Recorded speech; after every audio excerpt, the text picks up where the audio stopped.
കാഞ്ഞിരപ്പള്ളി രൂപതയിൽ പൊൻകുന്നം എന്ന ടൗണിനോട് ചേർന്ന് കിടക്കുന്ന മാന്തറ എന്ന പ്രദേശത്ത് വിശുദ്ധ അന്തോനീസിന്റെ നാമധേയത്തിലുള്ളതും മറ്റ് ദേവാലയങ്ങളിൽ നിന്നും വ്യത്യസ്തമായ ചില പ്രത്യേകതകൾ ഉള്ളതുമായ ഒരു തീർത്ഥാടന കേന്ദ്രമാണ് saint Antony's church Manthara. Kottayam Kumily റോഡും പാല പൊൻകുന്നം റോഡും പുനലൂർ പൊൻകുന്നം റോഡും ഒത്തുചേരുന്ന പൊൻകുന്നം ടൗണിൽ നിന്നും 2 കിലോമീറ്റർ സഞ്ചരിച്ചാൽ മാന്തറ സെന്റ് ആന്റണീസ് ദേവാലയത്തിലെത്താം.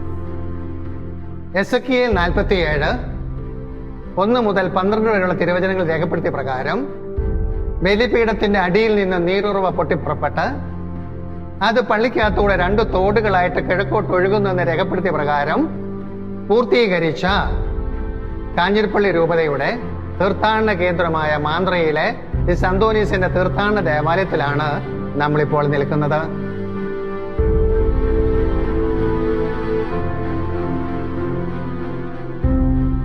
ഈ ദേവാലയത്തെക്കുറിച്ച് പറയുമ്പോൾ ഏതാണ്ട് 85 വർഷങ്ങൾക്ക് മുമ്പ് കാഞ്ഞിരപ്പള്ളി രൂപതയുടെ ഈ മാന്തറ പ്രദേശം, ഇത് പൊൻകുന്നത്തിന് സമീപമുള്ള ഒരു സ്ഥലമാണ്.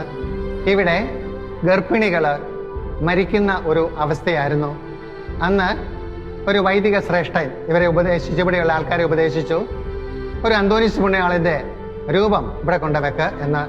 അങ്ങനെ ഇവിടെ ഗ്രാമവാസികള് ഒരു മനുഷ്യൻ, അദ്ദേഹം ഒരു അന്തോനീസ് പുണ്യാളന്റെ രൂപം കൊണ്ട് അവരുടെ വീട്ടിൽ കൊണ്ട് വെക്കുകയും പ്രാർത്ഥിക്കുകയും ചെയ്തു. തൽഫലമായി ഈ ദേശത്തു നിന്ന് ഈ ദുരന്തം മാറിപ്പോവുകയും ചെയ്തു. അദ്ദേഹം സ്ഥലം വിട്ടുപോകുന്ന അവസരത്തിൽ തന്റെ സ്ഥലത്തിന്റെ ഒരറ്റത്ത് ഈ ഒരു അന്തോനീസ് പുണ്യാളന്റെ രൂപം കൊണ്ട് വെക്കുകയും ഒരു ചെറിയ ഷെഡ് അവിടെ കെട്ടിയിട്ട് അങ്ങനെ അദ്ദേഹം മലബാറിലേക്ക് താമസം മാറ്റുകയും ചെയ്തു. വർഷങ്ങളോളം ഈ രൂപം അവിടെ അങ്ങനെ വെയിലും മഞ്ഞും മഴയും ഒക്കെ ആയിട്ട് കൊണ്ട് അവിടെ കിടന്നു. പഴയ പോക്കര് എല്ലാവരും തിരികെത്തിക്കും, അങ്ങനെയാണ്, ആരും ശ്രദ്ധിച്ചില്ല. പിന്നീട് പൊൻകുന്നം പള്ളിയിലിരുന്ന വികാരിയച്ഛന്മാര് ഈ സ്ഥലം ഒന്ന് സന്ദർശിക്കുകയും അന്തോനീസ് പുണ്യാളന്റെ നൊവേന ഒക്കെ ചെല്ലാനായിട്ട് ചെറിയ ഷെഡൊക്കെ കെട്ടുകയും ചെയ്തു. പിന്നീടാണ് കാഞ്ഞിരപ്പള്ളി രൂപത പിതാവായ മാർ മാത്യു അറയ്ക്കൽ പിതാവിന് ഒരു പ്രയോജനമുണ്ടായി, ഇതൊരു തീർത്ഥാടന ദേവാലയമായിട്ട് ഉയർത്തണമെന്ന്. തൽഫലമായിട്ട് ഇവിടെയുള്ള മണ്ണൊക്കെ മാറ്റി ഒരു ദേവാലയം പണിയുന്നതിന് വേണ്ടിയിട്ട് ഉള്ള പരിശ്രമത്തിന്റെ ഇടയിൽ ഈ മണ്ണ് മാറ്റിയപ്പോഴാണ് ഈ ഉറവയുടെ സ്ഥലത്തായിട്ട് ഒരു നനവ് അനുഭവപ്പെട്ടത്. പിന്നീട് അൾത്താരിയൊക്കെ ഡിസൈൻ ചെയ്ത് വന്നപ്പോൾ ഈ അൾത്താരിക്ക് സമീപമായിട്ടാണ് ഉറവ കാണുവാൻ സാധിച്ചത്. പിന്നീട് ആ ഉറവയില് ചെറിയ പമ്പ് വെച്ചിട്ട് അവിടുന്ന് വെള്ളം മാമൂസ തൊട്ടിയിലേക്ക് പമ്പ് ചെയ്തു.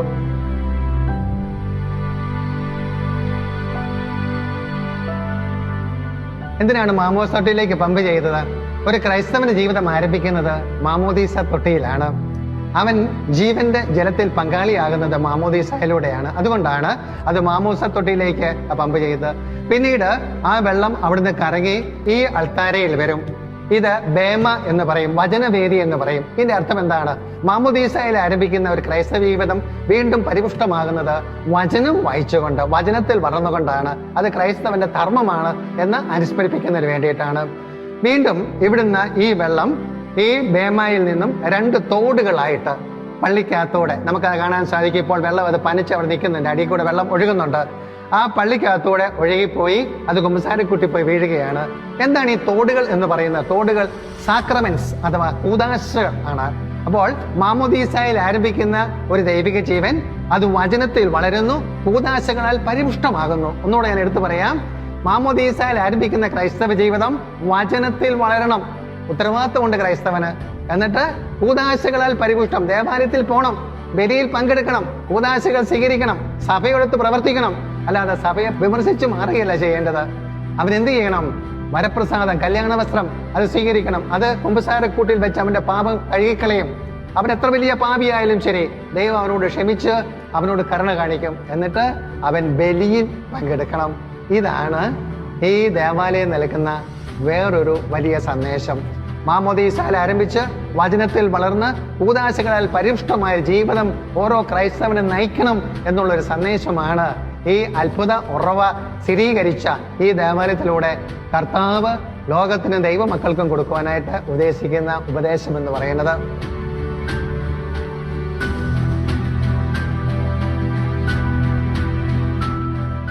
വിശുദ്ധ ഗ്രന്ഥത്തിൽ സങ്കീർത്തനം 46 4-ാമത്തെ വചനം അതിപ്രകാരമാണ്: ദൈവത്തിൻ്റെ നഗരത്തെ, കർത്താവിൻ്റെ വാസസ്ഥലത്തെ സമ്പുഷ്ടമാക്കിക്കൊണ്ട് ഒഴുകുന്ന ഒരു നദിയുണ്ട്.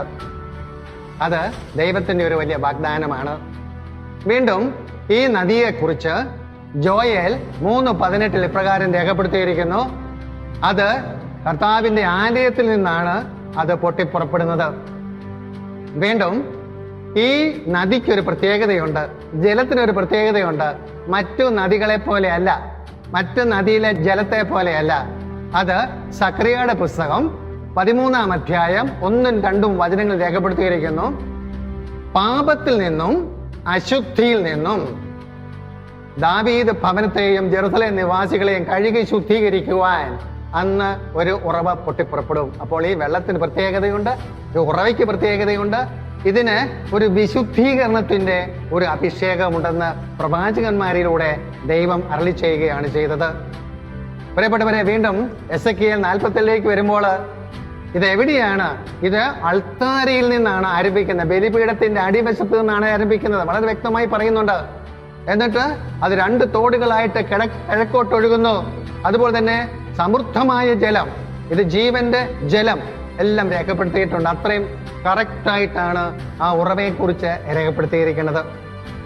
ഇനി നമുക്ക് യഹൂദന്റെ കൂടാര തിരുനാളിലേക്കൊന്ന് കടന്നു വരാം. യോഹന്നാന്റെ സുവിശേഷം 7-ാം അധ്യായം 37, 38, 39 തിരുവചനങ്ങളിലാണ് ഈ കൂടാര തിരുനാളിനെ കുറിച്ച് രേഖപ്പെടുത്തിയിരിക്കുന്നത്. അതിപ്രകാരമാണ്: തിരുനാളിന്റെ അവസാന ദിവസം ആയ മഹാദിനത്തിൽ. അതെന്താണ് ഈ മഹാദിനത്തിലെ തിരുനാള്? മഹാദിനത്തിൽ ഒരു പ്രത്യേക തിരുനാളുണ്ട്. കാരണം യഹൂദന്റെ ഈ നദിയെക്കുറിച്ചുള്ള ഈ വിശ്വാസവും ബോധ്യവും അവനൊരു തിരുനാളായിട്ടാണ് ആഘോഷിക്കുന്നത്. അത് കൂടാര തിരുനാളിന്റെ അവസാനത്തെ ദിവസമായ മഹാദിനത്തില് ഏതാണ്ട് 1000-ൽ പരം യഹൂദ പുരോഹിതന്മാര് വലിയ കുടങ്ങളിൽ വെള്ളവുമായിട്ട് അവര് ജെറുസലേം ദേവാലയത്തിന്റെ ആ പ്രധാന ബലിപീഠത്തിന് അരികെ വന്നിട്ട് ആ വെള്ളം അവിടെ ഒഴിക്കും, കുടത്തിലെ വെള്ളം ഒഴിക്കും. ആ ബലിപീഠത്തിന്റെ സൈഡിലുള്ള ചാലിലൂടെ ജലം ഒഴുകി അങ്ങ് കെദ്രോൻ താഴ്വരയിലേക്ക് ഒഴുകും. ഇതാണ് ആ തിരുനാളിന്റെ, കൂടാര തിരുനാളിന്റെ അവസാനത്തെ ദിവസമായ മഹാദിനത്തിൽ സംഭവിക്കുന്ന ഒരു വലിയ ചടങ്ങ്. അന്ന് ഈശോ അവിടെ സന്നിഹിതനായിരുന്നു. ഈശോ ഉറക്കെ പ്രഖ്യാപിച്ചു: ഞാനാണ് ജീവന്റെ ഉറവ, ഞാനാണ് ജീവന്റെ അരുവി. ഈശോ പ്രഖ്യാപിക്കുകയാണ് ചെയ്തത്. കണ്ടോ, ആ അരുവിയുടെ പ്രത്യേകത അതാണ്. പ്രിയപ്പെട്ടവരെ, പിന്നീട് ഈശോ ഈ വാഗ്ദാനം പൂർത്തിയാക്കി. എന്താണ്? കാൽവരിയിൽ ഈശോ ബലി അർപ്പിക്കപ്പെട്ട ആ സമയത്ത് അവന്റെ വിലാവിൽ നിന്ന് രക്തവും വെള്ളവും ഒഴുകിയപ്പോൾ ഈ ഉറവ, കാരുണ്യത്തിന്റെ ഉറവ, പരിശുദ്ധാത്മാവിന്റെ ഉറവ പ്രവഹിക്കുവാനായിട്ട് ഇടവന്നു. പ്രിയപ്പെട്ടവരെ, കർത്താവിന്റെ ഈ പരിശുദ്ധാത്മാവിന്റെ ഉറവ എല്ലാ അൾത്താരുകളിൽ നിന്നും പ്രവഹിച്ചു കൊണ്ടിരിക്കുന്നു എന്നുള്ള ഒരു വലിയ സത്യം സ്ഥിരീകരിക്കുന്നതിന് വേണ്ടിയിട്ടാണ് ഈ എസെക്കിയേൽ 47 പ്രകാരം പൂർത്തീകരിക്കപ്പെട്ട ഒരു ദേവാലയം ഈ കാഞ്ഞിരപ്പള്ളി രൂപതയില് മാന്തറ എന്ന് പറയുന്ന മിസ് അന്തോണീസിന്റെ തീർത്ഥാടന ദേവാലയത്തില് പൂർത്തീകരിക്കപ്പെടുവാനായിട്ട് ഇടവന്നത് എന്ന് ഞാൻ ഉറക്കെ വിശ്വസിക്കുകയും ആ കുർബാനയുടെ പ്രസക്തി എന്തെന്ന് ജനം മനസ്സിലാക്കുന്നതിന് വേണ്ടി സ്വർഗം നൽകിയ അടയാളമാണെന്ന് ഉറക്കെ പറയുന്നതിന് വേണ്ടി ഞാൻ ആഗ്രഹിക്കുകയാണ്. അങ്ങനെയെങ്കിൽ ഈ അനുഗ്രഹം, പ്രകടമായ ഈ അനുഗ്രഹം എല്ലാ അൾത്താരയിൽ നിന്നും പ്രവഹിക്കുന്നുണ്ട്. അത് പരിശുദ്ധാത്മാവിന്റെ ഒരു വലിയ ഒരു അഭിഷേകമാണ്. ഇത് തന്നെയാണ് വെളിപാട് പുസ്തകത്തിൽ യോഹന്നാൻ അത് സ്ഥിരീകരിച്ചു. വെളിപാട് പുസ്തകം 22-ാം അധ്യായത്തില് 1-ാമത്തെ വചനത്തിൽ പറയുന്നു: ദൈവത്തിന്റെയും കുഞ്ഞാടിന്റെയും സിംഹാസനത്തിൽ നിന്ന് ഒഴുകുന്നതും സ്ഫടിക തുല്യവുമായ നിർമ്മലമായ ആ ജലത്തിന്റെ നദി ഞാൻ കണ്ടു. അതെ, സ്വർഗത്തിൽ ഈ പരിശുദ്ധാത്മാവിന്റെ അഭിഷേകം നടന്നുകൊണ്ടിരിക്കുകയാണ്. ഈ സ്വർഗത്തിന്റെ അഭിഷേകം ഭൂമിയിൽ എപ്പോഴാണ് വരുന്നത്? അത് വരുന്നത് ദിവ്യബലി അർപ്പണ സമയത്താണ്. ഇത് 2002 ജനുവരി 1-ാം തീയതി പരിശുദ്ധ അമ്മ കഞ്ചിക്കോട് റാണിക്ക് നൽകിയ സന്ദേശത്തിൽ എടുത്തു പറയുന്ന ഒരു കാര്യമുണ്ട്. ആ സന്ദേശം ഇപ്രകാരമാണ്: ലോകത്തിലുള്ള എല്ലാ നല്ല പ്രവൃത്തികളുടെയും ആകത്തുക ഒന്നിച്ചു കൂട്ടിയാലും ഒരു പരിശുദ്ധ കുർബാനയോളം ആകുന്നില്ല. അതാണ് കുർബാനയുടെ മഹത്വം എന്ന് പറയുന്നത്. ലോകത്തിലുള്ള എല്ലാ നല്ല പ്രവൃത്തികളുടെ ആകെ വിലയെടുത്താലും ഒരു കുർബാനയോളം ആകുന്നില്ല. സ്വർഗം മുഴുവൻ ഭൂമിയിൽ ഒന്നിക്കുന്ന ഈ മഹനീയ കൂദാശ വഴി, അമ്മ എടുത്തു പറയുകയാണ്, സ്വർഗം മുഴുവൻ ഭൂമിയിൽ ഒന്നിക്കുന്ന ഈ മഹനീയ കൂദാശ വഴി, പാപപരിഹാര ബലി വഴി ലോകം മുഴുവൻ വിശുദ്ധീകരിക്കപ്പെടുന്നു. അമ്മ പറയുകയാണ്, ലോകം മുഴുവൻ വിശുദ്ധീകരിക്കപ്പെടുന്നു. ശുദ്ധീകരണത്തിന്റെ ആ ഘോരത ഇല്ലാതായി മാറുന്നു. ഭയാനകമായ വിപത്തുകൾ മാറിപ്പോകുന്നു. കണ്ടോ, കുർബാന മൂലം ഉണ്ടാകാവുന്ന അനുഗ്രഹം 3 ഒന്ന്, ലോകം മുഴുവൻ വിശുദ്ധീകരിക്കപ്പെടുന്നു. അതിന് വേറെ പ്രാർത്ഥനയില്ല. രണ്ടാമതായി, ഭയാനകമായ വിപത്തുകൾ മാറിപ്പോകുന്നു. മൂന്നാമതായി, ശുദ്ധീകരണത്തിന്റെ നാളുകൾ ചുരുങ്ങുകയാണ്. പ്രിയപ്പെട്ടവരെ, ഈ ദേവാലയവും ഇവിടുത്തെയുള്ള അത്ഭുത ഉറവയും വലിയൊരു സാക്ഷ്യമാണ് നൽകുന്നത്. കാരണം സ്വർഗത്തിൽ ആ കുഞ്ഞാടിന്റെ സിംഹാസനത്തിൽ നിന്ന് ജീവന്റെ അരുവി ഒഴുകിക്കൊണ്ടിരിക്കുകയാണ്. ഇത് ഒഴുകുന്നത് പരിശുദ്ധ കുർബാനയിലൂടെയാണ്. അങ്ങനെയാണെങ്കിൽ കുർബാന അർപ്പിക്കപ്പെടുന്ന, ദീപബലി അർപ്പിക്കപ്പെടുന്ന എല്ലാ അൾത്താരകളിൽ നിന്നും ഇതുപോലെ ഈ നദി, ജീവന്റെ നദി ഒഴുകിക്കൊണ്ടിരിക്കുകയാണ്. ഈ കാലഘട്ടത്തിൽ ദൈവജനം കണ്ണു തുറന്ന് അത് കാണുന്നതിന് വേണ്ടി ദൈവം ഭൂമിയിൽ നൽകിയ ശക്തമായ അടയാളമാണ് ഈ അത്ഭുത ഉറവയും എസെക്കിയേൽ 47 പ്രകാരം പൂർത്തീകരിച്ച ഈ ദേവാലയം. ഈ ദേവാലയത്തിന്റെ ഒരു പ്രത്യേകതയാണ് ഇവിടുത്തെ അൾത്താര എന്ന് പറയുന്നത്. ഈ അൾത്താരയിലേക്ക് നോക്കൂ. ഇവിടെ സ്വർഗത്തിന്റെ 3 ദർശനങ്ങളാണ് രേഖപ്പെടുത്തിയിരിക്കുന്നത്. ഏറ്റവും മുകളിലായിട്ട് യെശയ്യാ 6 നമ്മൾ വായിക്കുന്നുണ്ട്, 6 ദൈവദൂതന്മാർ പരിശുദ്ധൻ പരിശുദ്ധൻ പരിശുദ്ധൻ എന്ന് ഘോഷിച്ചു സ്വർഗത്തിന്റെ യെശയ്യാ കണ്ട ഒരു ദർശനമാണ്. രണ്ടാമത്തെ ദർശനം 24 ശ്രേഷ്ഠന്മാർ കുഞ്ഞാടിനെ ആരാധിക്കുന്നു. യോഹന്നാന്റെ വെളിപാടിൽ നമ്മൾ വായിക്കുന്നുണ്ട്, 4, 5 അധ്യായത്തിൽ വായിക്കുന്നുണ്ട്. 24 ശ്രേഷ്ഠന്മാർ അർക്കപ്പെട്ട കുഞ്ഞാടിനെ, ബലിയായി തീർന്ന കുഞ്ഞാടിനെ കുമ്പിട്ട് ആരാധിക്കുന്നു. സ്വർഗത്തിന്റെ ദർശനമാണ്.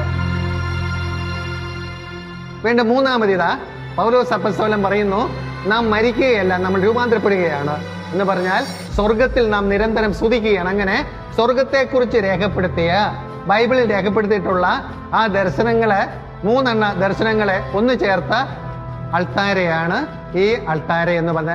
ഇപ്രകാരമുള്ള അൾത്താര വേറെ ഒരിടത്തുമില്ല. ഇതാണ് ഈ പള്ളിയുടെ ഒരു പ്രത്യേകത എന്ന് പറയുന്നത്.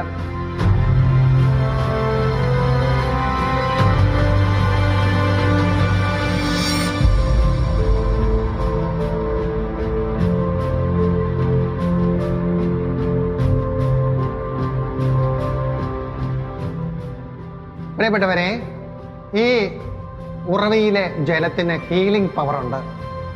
ഞാൻ 2-3 കാര്യങ്ങൾ പറയട്ടെ. തോട്ടിലെ വെള്ളമെടുത്ത് ഒരു വൈദികൻ ആശീർവദിച്ചാൽ അത് ഹോളി വാട്ടറായി. ഹോളി വാട്ടറിന് അതിൻ്റെതായ പവറുണ്ട്.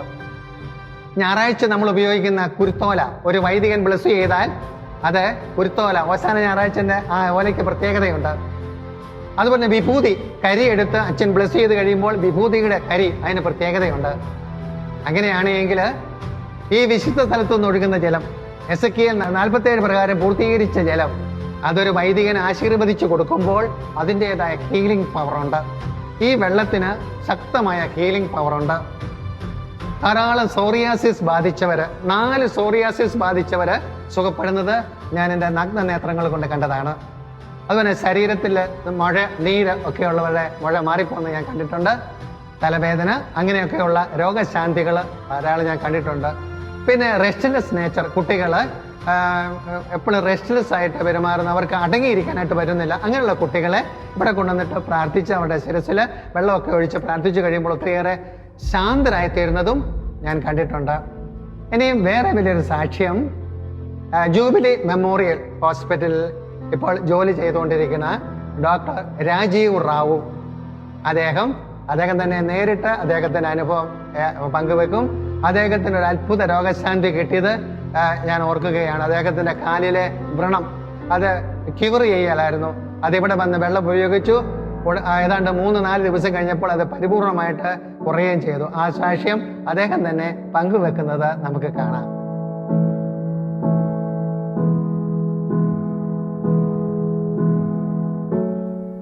ഞാൻ doctor Rajeev Rao. I'm working as a professor of orthopedics at Jubilee Mission Hospital. എനിക്ക് ഒരു പട്ടി ഉണ്ടായിരുന്നു. സ്നേഹം കൊണ്ട് വീട്ടിലേക്ക് കയറി വരുമ്പോൾ ആ പട്ടി എൻ്റെ അടുത്ത് കളിക്കാനും ഞാനതിന് ഭക്ഷണം കൊടുക്കാനും കാര്യങ്ങൾ ചെയ്യും. ആ ചെയ്തുകൊണ്ടിരിക്കുന്ന സമയത്ത് അവൻ്റെ ചങ്ങല ഒരു പ്രാവശ്യം എൻ്റെ കാലിൻ്റെ ചുറ്റ് ഒരു നല്ല മുറിവുണ്ടാക്കി. ആ ചങ്ങല എൻ്റെ കാലിൻ്റെ തൊലി ഭാഗത്തേക്ക് ഒരു നല്ല ഒരു മുറിവുണ്ടായി. ഈ മുറിവ് വെച്ചിട്ട് ഞാൻ റെഗുലർ ഡ്രസ്സിങ് ചെയ്തുകൊണ്ടിരിക്കുകയായിരുന്നു. ഒരു ഓർത്തോപെഡിക് സർജനായ നിലനകത്ത് ഞാൻ ഓപ്പറേഷൻ ചെയ്ത് ശീലിച്ചത് മാത്രം ഒരാളാണ്, മുറിവ് ഉണ്ടാക്കി ശീലിച്ചത് ഒരാളാണ്. തുന്നി പിടിപ്പിച്ചിട്ടും കുറേ മുറിവുകൾ യോജിപ്പിക്കാൻ. പക്ഷേ എല്ലാ സമയത്തും ഇത് മുറിവ് യോജിക്കുന്നതിൻ്റെ ശക്തി ദൈവത്തിൻ്റെ മാത്രമാണ് ഞാൻ വിശ്വസിക്കുന്ന ഒരാളായിരുന്നു. എല്ലാ ദിവസവും എൻ്റെ സ്വന്തം മുറിവ് ഡ്രസ്സിങ് ചെയ്യുമ്പോൾ എനിക്ക് ഈ മുറിവ് എല്ലാ ദിവസത്തിൻ്റെ ഒബ്സർവേഷൻ ഞാൻ നോക്കിക്കൊണ്ടിരിക്കുകയായിരുന്നു. സൈഡിൽ നിന്ന് തൊലി വരുന്നതും ഇൻഫെക്ഷൻ ഉണ്ടാവുന്നത്. ഞാൻ ഒരു മൈൽഡ് ഡയബറ്റിക്കും കൂടി ഉണ്ടായിരുന്നു. പിന്നെ രാവിലെ തന്നെ വൈകുന്നേരം വരെ എൻ്റെ മുറിവ് എല്ലാ ദിവസവും ഓപ്പറേഷൻ തിയേറ്ററിനകത്ത് സ്റ്റാൻഡിങ് കാരണം 8-10 മണിക്കൂർ ഞാൻ നിൽക്കുമ്പോൾ ഈ മുറിവ് വൈകുന്നേരം ആകുമ്പോൾ കാൽ നീര് വെക്കണ കാരണം ഉണങ്ങാൻ താമസിച്ചിട്ടുണ്ടായിരുന്നു. എൻ്റെ മോൻ്റെ പഠിത്തം കഴിഞ്ഞ ശേഷം തരുണിൻ്റെ വേണ്ടി ഞാൻ അവൻ്റെ കോൺവൊക്കേഷന് വേണ്ടി ഞാൻ കോയമ്പത്തൂർ പോകേണ്ടി വന്നു. കോയമ്പത്തൂർ പോയപ്പോൾ ഈ മുറിവിൻ്റെ ഡ്രസ്സിങ് ചെയ്തു. തിരിച്ച് വരുന്ന സമയത്ത് എൻ്റെ വൂണ്ടിനകത്ത് നിന്ന് ചെറിയ രീതിയായിട്ട് വെള്ളം വന്നുകൊണ്ടിരിക്കുമായിരുന്നു. അവിടെ ഡ്രസ്സിങ് ചെയ്തു. പിന്നെ വണ്ടി എടുക്കാൻ മൂത്ത മകൻ തരുൺ പറഞ്ഞു കോയമ്പത്തൂരിൽ നിന്ന് അവൻ വണ്ടി ഓടിച്ച് തിരിച്ച് വരുന്ന സമയത്ത് ഞങ്ങൾ ഇടുക്കി വഴി തേക്കടി ഡാം കണ്ടിട്ട് ഇളയ മകൻ കോട്ടയത്ത്, അവൻ ആ സമയത്ത് ബ്രില്യൻറ്റിൽ പഠിക്കുമായിരുന്നു, അവനെ KE മാന്നാനം കൊണ്ടുപോകാൻ വേണ്ടി ഞങ്ങൾ പോകുമ്പോൾ ഒരു ലോങ് ഡ്രൈവ് മൂത്ത മകൻ ഏറ്റെടുത്തിട്ട് വണ്ടി ഓടിച്ചു. എന്നെ ഓടിക്കാണ്ട് സമ്മതിച്ചില്ല. ആ വണ്ടി ഓടിച്ചുകൊണ്ട് ഇടുക്കി ഡാമൊക്കെ കഴിഞ്ഞ ശേഷം വരുമ്പോൾ ഞങ്ങൾ മാന്ദ്ര ഒരു ജസ്റ്റ് സ്റ്റോപ്പ് ഓവർ വെച്ചപ്പോൾ അവൻ പറഞ്ഞു എൻ്റെ കാല് കഴിക്കണു, എനിക്ക് വണ്ടി ഓടിക്കാൻ പറ്റുന്നില്ല. ഞങ്ങൾ മാന്ദ്ര പള്ളിയിൽ ഒരു സ്റ്റോപ്പ് ഓവർ വിചാരിച്ചിട്ട് അബ്രഹാം അച്ഛനെ കാണാൻ ആ പള്ളിയിലേക്ക് ഒരു ഏകദേശം 9:30-10 മണിയുടെ സമയം ഉണ്ടായിരുന്നു. അച്ഛൻ്റെ വൈകുന്നേരത്തെ പ്രാർത്ഥന കഴിഞ്ഞിട്ട് അച്ഛൻ റെസ്റ്റിങ്ങിന് വേണ്ടി ഉണ്ടായിരുന്നു. അപ്പോൾ പുറത്തെ പള്ളിയിലെ പുറത്തെ ഒരു വെള്ളത്തിൻ്റെ ഉറവ പോയിക്കൊണ്ടിരിക്കുകയായിരുന്നു. മകൻ ആ വെള്ളത്തിനെ തൊട്ട് നോക്കുമ്പോൾ നല്ല തണുത്ത വെള്ളം ഉണ്ടായിരുന്നു. അവൻ്റെ കാലിനകത്ത് കുറച്ച് നേരം ഒഴിച്ചിട്ട് അവിടെ ഇരുന്നു. ഈ വെള്ളം പള്ളിയിൽ നിന്ന് പുറത്തെ വരുന്ന വെള്ളമാണ് വിചാരിച്ചിട്ട് ആ വെള്ളത്തിന് കൊണ്ട് കാൽ കഴുകിയപ്പോൾ അവൻ്റെ വേദന അപ്പം തന്നെ മാറി. അവൻ എന്നെ പറഞ്ഞു, തരുൺ എന്നെ പറഞ്ഞു, എൻ്റെ വേദന അപ്പം ക്രാംപ്സ് പോലത്തെ വേദന ഇപ്പോൾ പൂർണ്ണമായിട്ട് മാറി. എന്തെങ്കിലും ഇവിടെ പ്രത്യേകത ഉണ്ട്. ഈ വെള്ളം എന്താണ്, ഞങ്ങൾ ഇതിൻ്റെ ഡീറ്റെയിൽസ് ഒന്നും അറിഞ്ഞിട്ടില്ലായിരുന്നു. ഞാനും ആ വെള്ളം എടുത്തിട്ട് എൻ്റെ കാലിലേക്ക് തൊട്ടു. അത് കഴിഞ്ഞ ശേഷം അച്ഛൻ 9:10 താഴേക്ക് ഇറങ്ങി വന്നിട്ട് ഞങ്ങൾക്ക് പള്ളി കാണിച്ചു കൊടുത്തപ്പോൾ ഈ ഒഴുകി വരുന്ന വെള്ളത്തിൻ്റെ ശരിക്കുള്ള ഒരു സ്റ്റോറി അച്ഛൻ പറഞ്ഞു കൊടുത്തു. ആ മദ്ബേൻ്റെ അവിടെ നിന്ന് വെള്ളം വരുവാണ്. അപ്പോൾ ഇങ്ങനത്തെ ഒരു holy water which is having a spiritual healing, ഇത് പറഞ്ഞപ്പോൾ ഞാൻ അച്ഛൻ കൊണ്ട് ഒരു കുപ്പിനകത്ത് ആ വെള്ളം ചോദിച്ച് മേടിച്ചിട്ട് വന്നു. ആ വെള്ളം ഞാൻ തൃശ്ശൂർ ഇളയമോൻ തനുജിനെ കൊണ്ടുപോയി ആക്കി കോട്ടയത്ത് നിന്ന് തിരിച്ച് വരുന്ന വഴിക്ക് ഞാൻ ആ വെള്ളം കൊണ്ട് ഡ്രസ്സ് ചെയ്തു. 3 ദിവസം തുടർച്ചയായിട്ട് ഞാൻ ആ വെള്ളം കൊണ്ട് മുറിവ് ഡ്രസ്സ് ചെയ്യുമായിരുന്നു. And my wound healed. Within a weeks time the skin became nearly normal. അതാണ് എനിക്ക് മാന്ദ്ര പള്ളിയിലെ വെള്ളത്തിൻ്റെ ഒരു അത്ഭുതം ഞാൻ സ്വന്തം അനുഭവിച്ചിട്ട്.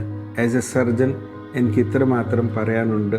ഒരു ഡോക്ടറിന് മുറിവ് ഉണ്ടാക്കാൻ അറിയാം, തുന്നി പിടിപ്പിക്കാൻ അറിയാം, പക്ഷേ healing is A divine power. ആ ഹീലിങ്ങിന് വേണ്ടി എങ്ങനെയൊക്കെ നേച്ചർ നമ്മളെ സഹായിക്കും, അതിന് മുകളിലെ ഡിവൈൻ പവറാണ്.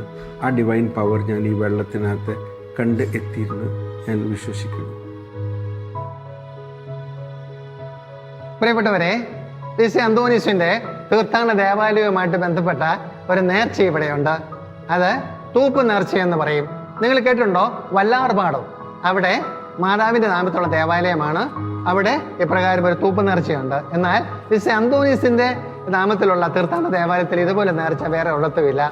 ഇവിടെ റോഡിൻ്റെ സൈഡിലായിട്ട് വിശുദ്ധ അന്തോനീസിൻ്റെ ഒരു രൂപമുണ്ട്. ഇവിടെ സന്ദർശകരെ വരും, അവരിവിടെ വന്ന് തിരി കത്തിച്ച് പ്രാർത്ഥിക്കും. അതുപോലെ തന്നെ ഇവിടുത്തെ കുർബാനയിൽ പങ്കെടുക്കും, അതുപോലെ തന്നെ നൊവേന പ്രാർത്ഥനയിൽ പങ്കെടുക്കും. അതിനുശേഷം അവരവിടെ ഒരു ചൂല് വെച്ചിട്ടുണ്ട്. ആ ചൂലെടുത്ത് അവര് അവിടെ തൂക്കും. ചപ്പൊക്കെ തൂത്തിട്ട് അവിടെ തൂപ്പ് നേർച്ച എന്നൊരു പ്രാർത്ഥനയുണ്ട്. ആ പ്രാർത്ഥനയും ചൊല്ലിപ്പോകും. നാനാജാതി മതസ്ഥര്, ഹിന്ദുക്കള്, ക്രൈസ്തവര് ഒക്കെ വന്ന് ഇവിടെ വന്ന് പ്രാർത്ഥിച്ചു പോകുന്നത് കാണാനായിട്ട് സാധിക്കും. കാരണം അന്തോണീസ് പുണ്യാളനിലൂടെ തമ്പുരാൻ അനുഗ്രഹങ്ങളും അടയാളങ്ങളും അവർക്ക് കൊടുക്കുന്നുണ്ട് എന്നതിൻ്റെ ഒരു തെളിവും കൂടിയാണ് തൂപ്പ് നേർച്ച. അതോടൊപ്പം തന്നെ നമ്മൾ തമ്മിൽ തന്നെ ഒന്ന് എളിമപ്പെടുത്തുകയാണ്. അതോടൊപ്പം ഒരു പരിഹാര പ്രവൃത്തിയാണ്. നമ്മൾ ചെയ്ത പ്രവൃത്തിക്ക് ഒരു പരിഹാര പ്രവൃത്തിയാണ്. ദൈവത്തിന്റെ ദേവാലയവും ദേവാലയ പരിസരവും പരിശുദ്ധമാണ്. എസെക്കിയേൽ 6 നമ്മൾ വായിക്കുന്നുണ്ട്, കർത്താവിന്റെ വസ്ത്രാഞ്ചലം ദേവാലയം മുഴുവൻ വിടർന്നു നിൽക്കുന്നു. അതാണ് ദേവാലയത്തിന്റെ പ്രത്യേകത. കർത്താവിന്റെ ആ വസ്ത്രാഞ്ചലം ദേവാലയ പരിസരം മുഴുവൻ വിടർന്നു നിൽക്കുന്നു. അപ്പോൾ നമ്മൾ കർത്താവിനാണ് ശുശ്രൂഷ ചെയ്യുന്നത്. തൂക്കുക എന്ന് പറയുന്നത് വിശ്വാസത്തോടുകൂടി പരിഹാര പ്രവൃത്തി ചെയ്യുമ്പോൾ അതിന്റെ അനുഗ്രഹം അവർക്ക് കിട്ടുകയും ചെയ്യും. നമ്മുടെ ഈ ദേവാലയത്തിലെ ഒരു പ്രത്യേകത, ഇവിടെ 7 തിരിയുള്ള ഒരു വിളക്കുണ്ട്. അത് 3 വിളക്കാണ് ഉള്ളത്.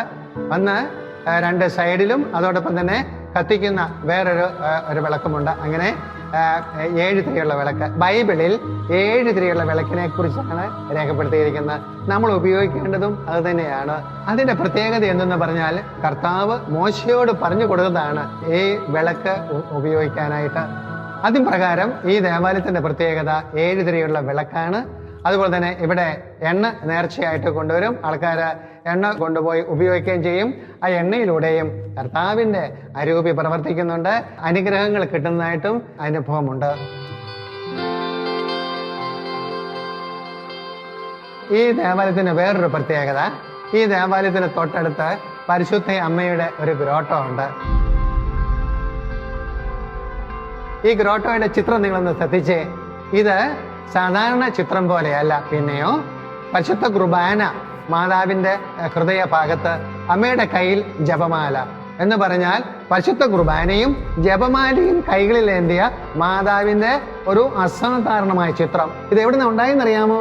കഞ്ചിക്കോട്ടുള്ള റാണിയെ കുറിച്ച് കേട്ടിട്ടുണ്ടോ?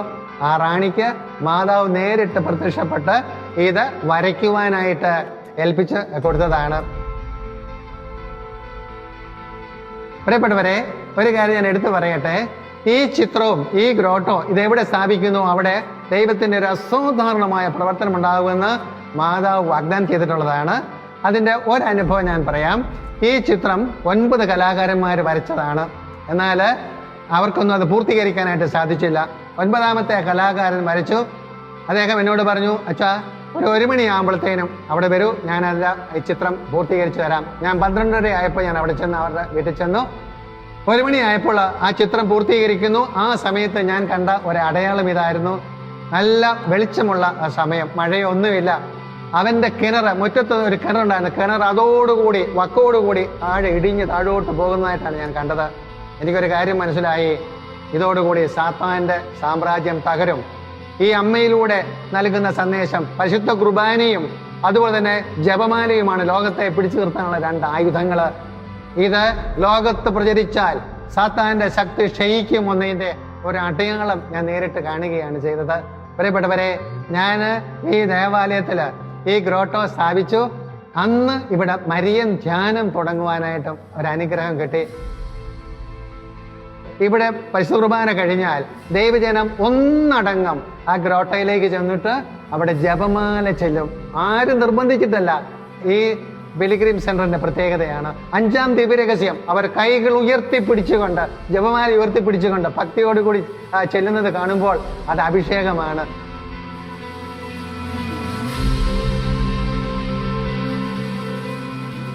ഒരു പള്ളിയിൽ ഞാൻ കണ്ടിട്ടില്ല കുർബാന കഴിഞ്ഞാൽ ഉടൻ തന്നെ ദൈവജനം മുഴുവൻ ഒന്നു ചേർന്ന് ഗ്രോട്ടോയിൽ പോയി ആ ജപമാല ചൊല്ലി പ്രാർത്ഥിക്കുന്നത്. അതെ, മാതാവ് നൽകിയ സന്ദേശം ഇതാണ്. ലോകത്തെ രക്ഷിക്കാനുള്ള 2 ആയുധങ്ങൾ ഇതാണ്. 1 പരിശുദ്ധ കുർബാനയും 2 ജപമാലയും.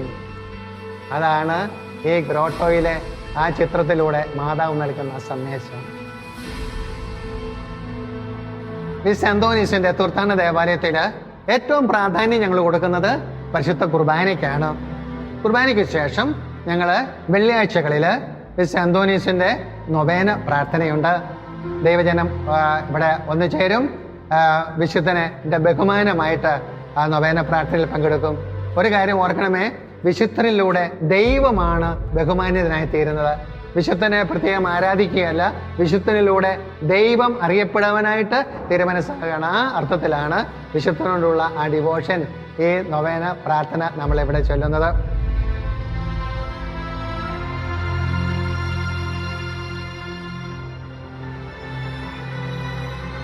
ഇനി ഇവിടെ വേറൊരു പ്രത്യേകത, വലിയ ഒരു മിഖായേൽ മാലാഖയുടെ രൂപം ഇവിടെ പ്രദർശിച്ചിട്ടുണ്ട്. 22 അടി പൊക്കമുണ്ട് ആ രൂപത്തിന്. പ്രിയപ്പെട്ടവരെ, ഇവിടെ ഞാനൊരു മിഖായേൽ മാലാഖയുടെ രൂപം വെക്കാനായിട്ട് ആഗ്രഹിച്ചത് എവിടെയാണ് വെക്കേണ്ടത്? ആ അവസരത്തിൽ ഇവിടെ ഒരു അക്രൈസ്തവൻ, അദ്ദേഹത്തിന് ഒരു ദർശനമുണ്ടായി. അദ്ദേഹം രോഗിയായിട്ട് ഹോസ്പിറ്റലിൽ കിടന്നു. ഞാൻ അദ്ദേഹത്തെ കാണാനായിട്ട് പോയി പ്രാർത്ഥിച്ചു. അദ്ദേഹം പിന്നീട് സുഖപ്പെട്ട് വന്നപ്പോൾ എന്നോട് പറയുകയാണ്, അച്ഛാ, അന്ന് അച്ഛൻ പ്രാർത്ഥിക്കാൻ വന്നപ്പോൾ ICUയിൽ 5 രോഗികളാണ് കിടന്നത്, ഞാൻ ഉൾപ്പെടെ.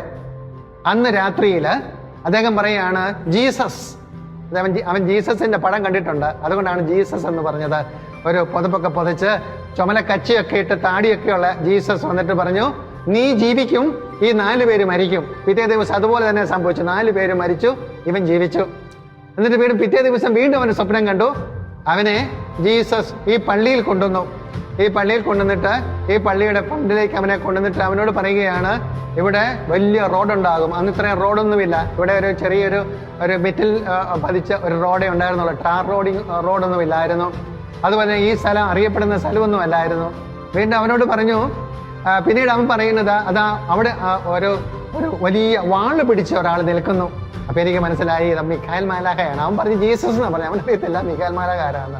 ഞാൻ ചോദിച്ച ചെറിയ ഒരു ആളാണോ? അവൻ പറഞ്ഞു ഇല്ലല്ല, വലിയ ആളാണ്, 10-22 അടി പൊക്കമുള്ള ഒരു വലിയ ആള്. പ്രിയപ്പെട്ടവരെ, അവൻ പറഞ്ഞതനുസരിച്ച് അവനിലൂടെ കർത്താവ് എനിക്ക് മനസ്സിലായി ജ്ഞാനത്തിന്റെ വരം അവനിലൂടെ സംസാരിച്ചു എന്ന്. അതുകൊണ്ടാണ് ഈ ഡിസ്ട്രിക്റ്റിലൊന്നും ഇത്രയും വലിയ ഒരു രൂപമില്ല. 22 അടി പൊക്കമുള്ള ഒരു വലിയ ഒരു രൂപം ഞാൻ ഇവിടെ സ്ഥാപിച്ചത്. അതോടൊപ്പം തന്നെ അവനിലൂടെ കർത്താവ് 2-3 കാര്യങ്ങൾ വെളിപ്പെടുത്തി. ഇവിടെ വികസിക്കും, ജനങ്ങളുണ്ടാകും. അങ്ങനെ അറിയപ്പെടാത്ത സ്ഥലം കർത്താവ് ഒരു വിജാതീനിലൂടെയും സന്ദേശം നൽകിക്കൊണ്ട് ഉയർത്തുവാനായിട്ട് തിരുമനസായിന് ഞാൻ കർത്താവിന് 1000 നന്ദി പറയുകയാണ്. ഈ തീർത്ഥാടന ദേവാലയത്തിന്റെ വേറൊരു പ്രത്യേകത, 1000 മുത്തുക്കുളകൾ എടുത്തുകൊണ്ടുള്ള ഒരു പ്രദക്ഷിണമുണ്ട്. അതിപ്രകാരമാണ് പള്ളിയിൽ നിന്നും 1000 മുത്തക്കുടകൾ ഇവിടെ ക്രമീകരിക്കും. 2 കിലോമീറ്റർ അകലിൽ നിന്നാണ് പ്രദക്ഷിണം ആരംഭിക്കുന്നത്. ജനം അവിടെ വരും. അവിടെ വന്ന് ഈ 1000 മുത്തക്കുടകളും എടുത്ത് വിശുദ്ധന്റെ തിരുസ്വരൂപം ആഘോഷമായിട്ട് എഴുന്നള്ളിച്ച് പള്ളിയിലേക്ക് കൊണ്ടുവരുന്ന പ്രദക്ഷിണമാണ്. ഒരു പ്രത്യേകത ഉള്ളത്, ഒരു വോളണ്ടിയറോ അതുപോലെ തന്നെ സംഘാടകരോ നിർദ്ദേശങ്ങൾ നൽകുവാനോ ആരുമില്ല. ദൈവജനം പ്രാർത്ഥനാപൂർവം ആ മുത്തക്കുടകൾ എടുത്തുകൊണ്ട് പ്രാർത്ഥിച്ചുകൊണ്ട്, പ്രത്യേകിച്ച് ജപമാല ചൊല്ലി പ്രാർത്ഥിച്ചുകൊണ്ട് അവർ 2 കിലോമീറ്റർ ദൂരം നടന്ന് ഈ ദേവാലയത്തിൽ ആഘോഷമായിട്ട് എത്തിച്ചേരും. ഇവിടെ എത്തിച്ചേരുമ്പോൾ ഇവിടെ ജനം കൊണ്ടുവരുന്ന അപ്പം ഉണ്ട് നേർച്ചയായിട്ട്. വീടുകളിൽ നിന്ന് 100, 200, 500-ൽ പരം അപ്പങ്ങൾ അവർ നേർച്ചയായിട്ട് കൊണ്ടുവരും. ആ നേർച്ചയോടൊപ്പം തന്നെ ഇവിടെ ക്രമീകരിക്കുന്ന മാംസവും അങ്ങനെ അത് ചേർത്ത് നമ്മൾ നേർച്ച സദ്യ ഇവിടെ നടത്തും. രാവിലെ 10 മണിക്കാണ് പ്രദക്ഷിണം ആരംഭിക്കുന്നത്. 12 മണിയോടുകൂടി പ്രദക്ഷിണം ഇവിടെ എത്തും.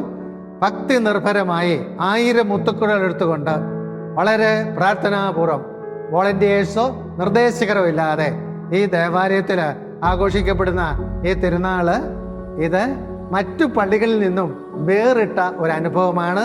അതോടൊപ്പം തന്നെ പ്രാർത്ഥനയുടെ അന്തരീക്ഷത്തിൽ ദൈവജനം നടത്തുന്ന ഒരു തീർത്ഥാടനവും കൂടിയാണ്. ഈ പിലിഗ്രിം സെന്ററോടനുബന്ധിച്ച് ഒരു റിട്രീറ്റ് സെന്റർ, ധ്യാന സെന്ററും കൂടെ നടത്തപ്പെടുവാനായിട്ട് കർത്താവ് തിരുമനസ്സായി.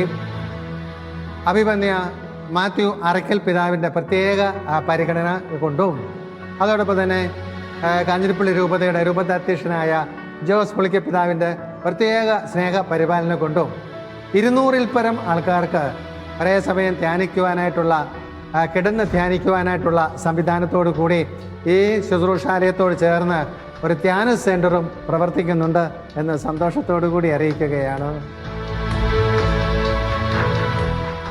മറ്റു പല ദേവാലയങ്ങളിൽ നിന്നും വ്യത്യസ്തമായ വചനാധിഷ്ഠിത പ്രത്യേകതകളോട് കൂടിയ ഈ അനുഗ്രഹീത തീർത്ഥാടന കേന്ദ്രം ഇനിയും അനേകം പേർക്ക് ആത്മീയ ആശ്വാസം പകരുന്ന ദേവാലയമായി നിലകൊള്ളട്ടെ എന്ന് നമുക്ക് പ്രാർത്ഥിക്കാം.